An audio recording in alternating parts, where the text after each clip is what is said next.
What's up, YouTube? Welcome back to the channel. Seems like there's always adjustments and there's always things that need to be done to these Foxbody Mustangs. And as you guys already know, we've been chasing, gremlins on the black car itself all summer long. So let me rewind and take you back about a month, where we went back up on the lift to try to correct our problems. So stick around, hit that like and subscribe, and let's get into the video.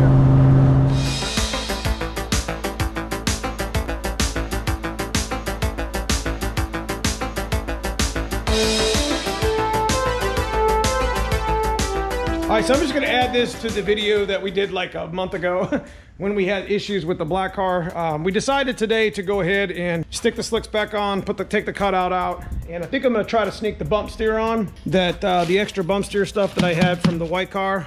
If you remember, I bought the Foxbody version 2 because I figured the black car would need it as well. So we're gonna try to stick that on real quick before we leave for the track. Cousin Paul is going to start breaking down the rear slicks. We're going to get the cutout out, fronts off. I got other lug nuts now. I got some new stuff now that's going to be going on the black car. We're going to be replacing the axle studs because there's Morosas on there that are starting to bend.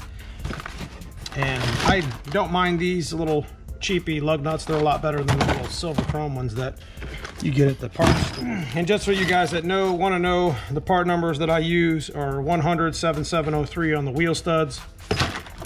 And the lug nuts are 46330 on the lug nuts. All right, so moving right along, me and Cousin Paul taking the cutout out. But I'm doing the QA1, the BAX 102 is what I use for this because it's not a manual rack. If you guys remember the white cars video, we doing this. So count the number of turns. This nut didn't move here. The end of this tie rod didn't move. The rack didn't move at all, and I went 31 turns. So what I'm going to do is I'm going to measure to make the kit almost identically long and measure it and put it on with 30 to give us a good starting point. That's all I'm really trying to do. So we're going to get this. We shouldn't take too long to get this bump steer on. I will have to make a couple adjustments out here in the gravel. It's kind of nice to do it in the gravel because you can just slide under there and just kind of turn it with your hands and set your toe and what have you. So we'll get it damn near close. We did on the white car and it seemed to work just fine. So we got our shock settings set to full tight in the front, and we got our actual QA1s the same type of stuff that we set up on the white car. I'm happy to get the car running again. It's been a month since it's been in the on the lift, and it was time to the last time I touched it was about a week before Mustang week, and ever since then it's been a blur. It's been all the white car. So now we're getting a chance to get this thing shook back down and maybe even get a chance to put the NVXs on and see what they look like. Because if you remember, I bought the NVX Sportage black car to begin with, so.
All right, so I managed to get the QA1 bump steer in there pretty much in record time.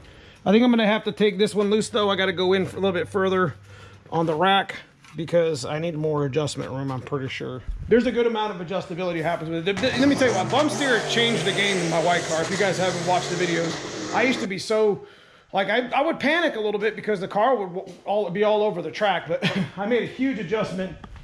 And this is pretty much the same adjustment. You can see how many spacers are on there as I did with the white car. And I'm pretty sure the black car is going to be in the same exact spot. We'll set the toe up a little bit, like I said, once I get enough adjustability, we're ready to go.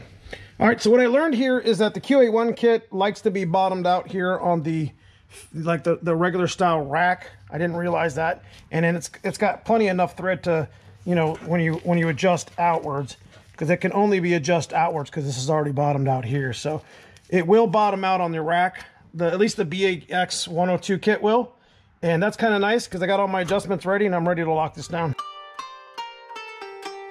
All right, so we ended up heading over to Cragen Automotive, which you guys are very familiar as being the dyno shop that we tune at and stuff. So what we ended up having Luigi over here at the dyno shop do is set up our caster cambers in our bump steer on our black Mustang. When we put the bump steer on the car, we made a handful of passes down the track, and probably 3 of the 5 literally had me all over the track, as you can see in the videos. So Luigi here at the shop ended up setting up in our black Mustang, and he set it up to where, you know, it wasn't so off like he had thought it was. He ended up getting it adjusted exactly where I needed it to be. It was off quite a bit. The toe was in. I thought it was good, and you know, of course, we got the bump steers. You guys see all nice and straight. He was real happy with what that looked like. So I felt much more confident having you know, having somebody else you know, look at it. When you're doing steering stuff like cambers and bump steer and stuff like that, it's always wise to go ahead and get all that installed and taking it to a professional shop to get it readjusted. You know, my wheels were definitely towed in, you know, quite a bit, and he set my caster up to where he thinks that I got like a high caster for, you know, street driving, but it's more for racing. So he said that was a little bit off. There was quite a bit off in the alignment. So guys, do yourself a favor. I am usually pretty good at aligning my own stuff, but you know, with my white car and my black car, it's very important that we drive straight down the track, down the street, and that we, you know, we're safe with it, especially pushing 145, 150 miles an hour. So guys, if you enjoy this type of stuff, if you enjoy the video, make sure you hit that like and subscribe on the way out. Check out that join button. Channel memberships have its perks to being part of the channel. They help me make decisions with the channel, and I appreciate everybody as part of it. But let me get this car home. I've got to drive home in the rain yet again. Only time it rained today was when I brought it here and when I'm taking it home. Go figure. See you guys soon in the next video.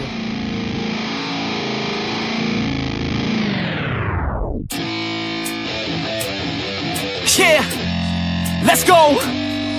I'm unstoppable, do the impossible. I'm irresponsible, yet I'm phenomenal. I got an arsenal.